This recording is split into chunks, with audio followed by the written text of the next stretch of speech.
amplifies these voices, stories, and reports that make the difference. This is Agidigbo News, 88.7 FM.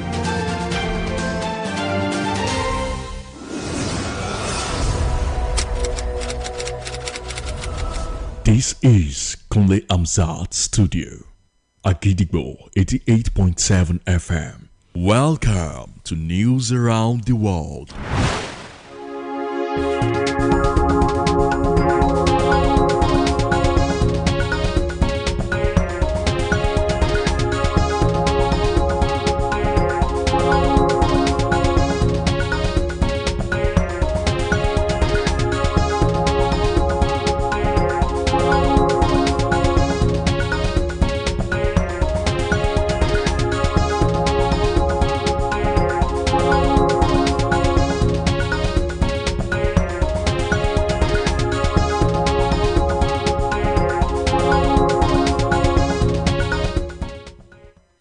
Good evening, welcome to News Around the World on the most listened to radio station, Agidigbo 88.7 FM, Ibadan.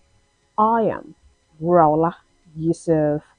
The headlines: Remi Tinubu slams Kebbi School abduction, backs security efforts. The MS chairman denies transport fare hike at Ibadan Central Bus Terminal, urges public to report irregularities. Trump's plan for Gaza endorsed by UN Secretary Council. Trump hosts a Saudi Crown Prince for Pompeo to deal-making visit. Ajibade, other Nigerian ladies dominate CAF Awards final shortlist. Now the details. The First Lady, Senator Remi Tinubu, today strongly condemned the abduction of 25 students from Government Girls Comprehensive Senior School Maga in Danko, Wasagu local government area of Kebbi State. Senator Remi Tinubu requested a minute of silence from the wives of service chiefs during their visit to the State House, Abuja, to honor the late vice principal and the victims of the Kebbi attack. The First Lady hailed the new service chiefs for ensuring national security, while applauding their spouses for supporting them and contributing to community welfare across the country, and also urged the service chiefs and wives to create avenues for collaboration with her office, recalling our positive working relationship with former service chief spouses and their support for widows and veterans.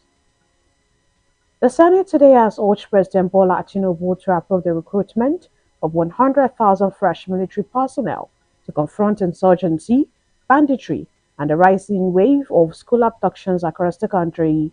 Lawmakers also demanded a full investigation into the Safe School program, questioning how funds allocated to the initiative were spent despite repeated attacks on educational institutions, as their concerns were provoked by the attack on Government Girls Secondary School in Kebbi State, where gunmen reportedly killed the vice principal and abducted 25 students.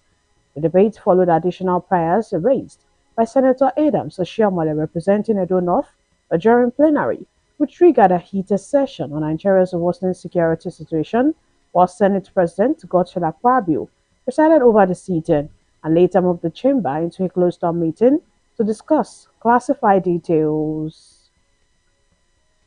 The chairman of the Park Management System (PMS), Alhaji Omolewa Tomiwa, has today debunked the alleged hike of transport fare at the newly launched Ibadan Central Bus Terminal at the World. Speaking on the hike rumor on Agidigbo FM today, Alhaji Omolewa urged the road users and commuters to contact the PMS authorities to report any form of irregular fees and other social vices. While fielding questions on the ongoing protest by the affected residents and communities of the Circular Road Corridor extension, Alhaji Omolewa urged the protesters to be civil and channel their protest to the Government House and Secretariat to avoid unnecessary emergency casualties. The PMS chairman further enjoined all road users, commuters, drivers, and passersby to be law-abiding, reiterating the agency's role of maintaining safe and smooth transportation all across the state. In today's developing and transaction world, Nigerians choose between cash payment and digital payment based on cash availability, transaction type, amongst others. While cash payment remains a traditional and direct means of exchange, Bank transfers have become increasingly popular due to the growth of digital banking and cashless policies. Agirigbo FM News correspondent Bisola Salman engages with residents of Ibadan on the choice between cash payment and bank transfers. Here is a report. In this world of online and physical transaction, the method of payment serves as a critical link between buyers and sellers. Two of the payment methods, which are cash payments and bank transfer, both systems enable individuals, businesses, and institutions to settle financial obligations, but they differ in their nature, process, and level of technological independence. Cash payments represent the most traditional and tangible form of transaction, involving the direct exchange of physical money between parties. On the other hand, bank transfer is a modern financial innovation that allows money to be moved electronically from one account to another. While speaking with Agidigbo FM, a POS agent, Mrs. Aminat Adeniyi, shared her opinion on the risk associated with handling money through the bank all the time. Bank transaction is very risky. Is it the one that you owed money and lose the money one way or the other without knowing how to account for it? Or customers that will come and rubbish you anyhow? May God keep helping us in all way. In another interview with Agidigbo FM, a businesswoman, Mrs. Alimot Abdulaziz, shared her opinion on reason why she doesn't mind whether people pay to her with transfer or use cash payments. People can use cash or transfer to pay me, but sometimes when they pay with transfer doesn't enter and the person who did transfer is already gone. Still on the topic of cash payment or bank transfer, Mr. Rotimi Anjorin talked about how easy it is to make transfer randomly for different purposes. For instance, if I go buy anything, it's so easy for me to transfer money conveniently. But cash, we are not used to having it around all the time like before. Also, a food seller, Mrs. Mariam, expressed her opinion on why she prefers customers to pay in cash than transfer. I prefer using cash because it is easy for me, although there is fake currency, but I prefer the cash payment because all the charges that all the bank remove on money. Both cash payments and bank transfer play vital roles in financial transactions. While cash is still widely used in local markets and small-scale dealings, bank transfer have become the standard for modern, secure, and efficient payment method. Nevertheless, the choice between the two often depend on accessibility, transaction size, and user preference. Abisola Salman, Agidigbo FM News.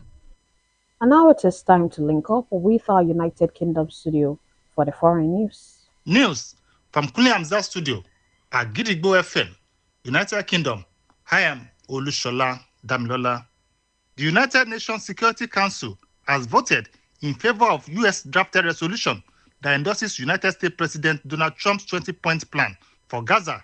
The resolution was backed by 13 countries, including United Kingdom, France, and Somalia, with none voting against the proposal, while Russia and China abstained. Part of the plan is to establish International Stabilization Force, which multiple unnamed countries have offered to contribute. Also, the ISF will work with Israel and Egypt, along with a newly trained and vetted Palestinian police force to help secure borders and ensure the process of permanently disarming non-state armed groups, including Hamas. The Security Council also approved the creation of transitional governance body called the Body of Peace, which will supervise and oversee the reconstruction of Gaza and the delivery of humanitarian aid. A married couple were found shot dead inside their waterfront home in Maryland after a friend allegedly broke in and gunned them down inside their home in Pasadena, Maryland. Police alleged 61-year-old Anthony Lewis, a business associate who also knew the couple, personally ambushed them in a horror attack. He is now facing charges of first and second degree murder. And that ends the news. Pampuli Hamzat. It will be the first trip by bin Salman, widely known as MBS, to the US. It will be the first trip by bin Salman, widely known as MBS, to the US since the 2018 killing of Saudi critic Jamal Khashoggi by Saudi agents in Istanbul.